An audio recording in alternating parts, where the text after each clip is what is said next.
Perkenalkan, saya Bintang Anugrah Persada, mahasiswa MSP dengan NIM 34 angkatan 2022. Berikut saya akan menjelaskan apa hubungan intensitas cahaya terhadap produktivitas primer di perairan. Sumber bacaan yang saya baca berjurnal pada judul Pertumbuhan dan Produktivitas Oedogonium sp pada intensitas cahaya yang berbeda, dan jurnal berjudul Produktivitas Primer Perairan Teluk Cina di Pulau Lemukutan, Kalimantan Barat. Seperti yang kita tahu, alga merupakan komponen utama dalam ekosistem perairan dan merupakan produsen primer dalam rantai makanan.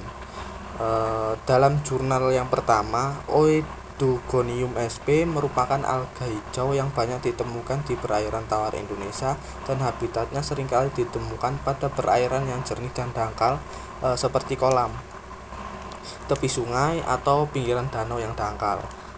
Dan seperti yang kita tahu, semua tanaman melakukan fotosintesis, tidak terkecuali Oedogonium sp tersebut, sehingga tinggi rendahnya intensitas cahaya dan ketersediaan nutrisi sangat berpengaruh pada pertumbuhan dan produktivitas primer perairan.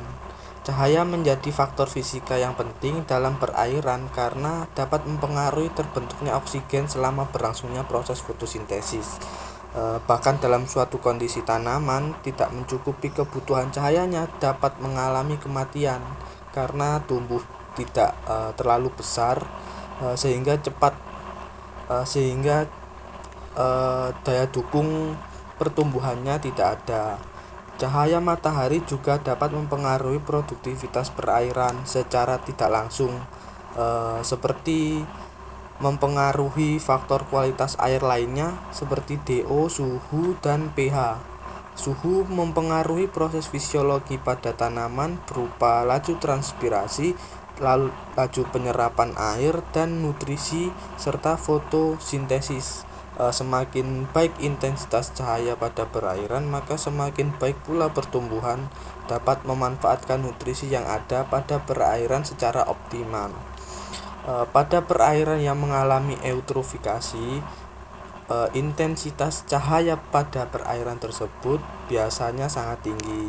Intensitas cahaya yang baik pada perairan dapat menjaga kelimpahan tumbuhan air atau fitoplankton untuk produktif, sehingga laju fotosintesis pada produktivitas primer perairan searah dengan kelimpahan tumbuhan air dan fitoplankton. Sekian dari saya, terima kasih. Wassalamualaikum warahmatullahi wabarakatuh.